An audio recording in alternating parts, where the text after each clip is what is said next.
يلا نعمل ميك اب النهارده وانا بقول لكم عن مين الشخص المتوقع اللي يكون جاب لي الهديه الغير المتوقع اللي جات لي امبارح. اول حاجه غيرت لون النيلز عشان تماتش الاوتفيتس. قولوا لي ايه رايكم في النيلز الجديده. تاني حاجه طبعا حطها وهي السان بلوك، بستخدم ده من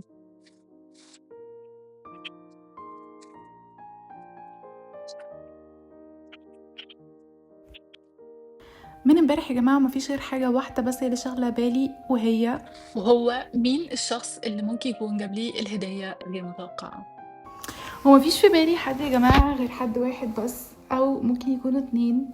بس الناس دي مش رومانسية لدرجة ان هي لانه ممكن الحقيقه تجيب من لي قلبي كلمه. هدية وممكن تكون مهتمة قوي بالحاجات اللي انا بحبها. فمش عارفة بجد احدد مين ممكن يكون الشخص اللي جاب لي الهدية خالص، وعمالة بفكر ان ممكن يكون الشخص ده معجب بيا. طب هو شخص ممكن يكون بقاله قد ايه عارفني؟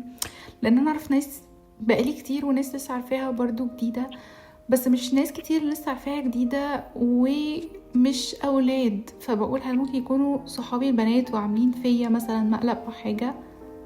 المهم يا جماعة، الأسبوع اللي فات أنا كنت قاعدة مع صحاب وكان فيهم ناس جديدة، وهم سألوني ايه اكتر حاجة انت بتحبيها يعني زي love language. فانا قلت الهدايا. فلما شخص سألني ممكن تكون الهدية مثلا حاجة غالية ولا انت عادي، فقلت هدية تكون حد بيهتم بالتفاصيل. انا بحب اللون البينك مثلا، وممكن الهدية تكون رخيصة عادي، انا مش فارق معايا. فالمهم الشخص ده قعد يسألني ايه لونك المفضل، طب انت مثلا بتحبي ايه؟ فقلت انا بحب الكاندلز قوي، وقلت انا بحب البينك. المهم صحابي برضو قعدوا يسألوني اسئلة تانية، انه مثلا ايه اكتر هدية جاتلك وعجبتك وحاجات من كده. المهم يا جماعة انا ساعتها ما حسيتش ان في حد ممكن يكون معجب بيا، ما كانش في مثلا نظرات اعجاب من اي حد خالص، ما كانش في حد مثلا حسيته مهتم خالص. حتى الشخص اللي كان بيسأل اسئلة عادية، وما كانش بس هو اللي بيسأل، كانت برضو صحابتي بتسأل معاه، فما كانش مثلا باين ان هو مهتم اوفر او حاجة زي كده. عشان كده انا لما شفت الهدية بجد اتفاجئت جدا وعملت عليها فيديو بعد ما حتى فتحتها. فانا كنت فتحتها اوريدي اصلا عشان اشوف، عشان الفضول اللي كان عندي، وبعدين قلت ما ممكن اعمل هدايا يمكن الشخص يجي يكلمني. بس يا جماعه من امبارح ما حدش جه يكلمني، ما حدش جه قال لي انا اللي جبت لك الهديه. عشان كده حاسه مثلا ممكن يكون حد من صحابي عمل لي مفاجاه او حاجه.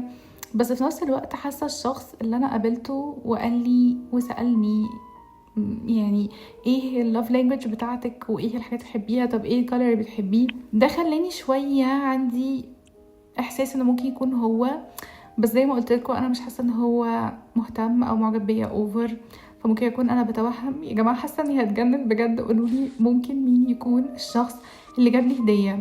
ممكن يكون حد من صحابي، ولا ممكن يكون الشخص اللي انا قابلته الاسبوع اللي فات؟ وبجد لو انت اللي جبت لي الهديه بليز كلمني.